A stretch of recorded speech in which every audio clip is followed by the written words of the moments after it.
আন্তর্জাতিক অপরাধ আদালত আইসিসি প্রধান প্রসিকিউটর করিম এ খান নিউ ইয়র্কে বাংলাদেশের অন্তর্বর্তী সরকারের প্রধান উপদেষ্টা অধ্যাপক ডক্টর মোহাম্মদ ইউনূসের সঙ্গে সাক্ষাৎ করেছেন। নিউ ইয়র্কে জাতিসংঘ সদর দপ্তরে সাধারণ পরিষদের অধিবেশনের ফাঁকে এই সাক্ষাৎ অনুষ্ঠিত হয়। বৈঠকে জুলাই গণ অভ্যুত্থানের সাথে সরাসরি জড়িত থাকায় স্বৈরাচার সরকার প্রধান শেখ হাসিনা সহ দলটির সিনিয়র নেতাদের বিচারের আওতায় আসার কথা রয়েছে। এ সময় রোহিঙ্গা গণহত্যার অভিযোগে মামলা এবং বাংলাদেশে গত জুলাই আগস্ট মাসে গণ অভ্যুত্থানে চলাকালে গণহত্যার ঘটনা নিয়ে আলোচনা হয়েছে।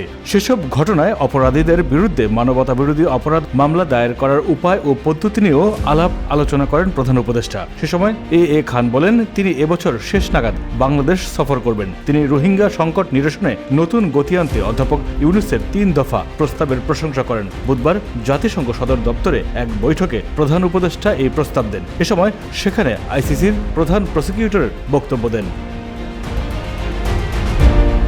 প্রস্তাবগুলোর মধ্যে রয়েছে সার্বিক পরিস্থিতি পর্যালোচনার নিমিত্তে জাতিসংঘ প্রধানের একটি জরুরি সম্মেলন আয়োজন ও করণীয় প্রস্তাব, রোহিঙ্গাদের মানবিক সংকট নিরসনে যৌথ সহায়তা পরিকল্পনা জোরদার এবং 2017 সালে মিয়ানমারের রাখাইন রাজ্যে সংঘটিত গণহত্যার বিচার ও জবাবদিহিতা নিশ্চিতে আন্তর্জাতিক প্রচেষ্টা।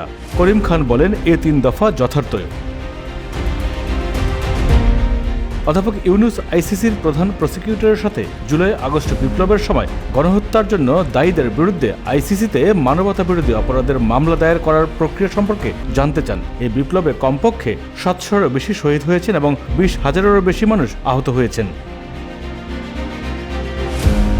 করিম খান বলেন, বাংলাদেশ অবশ্যই হেগ ভিত্তিক আদালতে অভিযোগ দায়ের করতে পারে। তবে তিনি বলেন, আইসিসিতে মানবতাবিরোধী অপরাধের মামলা দায়েরের জন্য যথাযথ নিয়মাবলী অনুসরণ করতে হয়।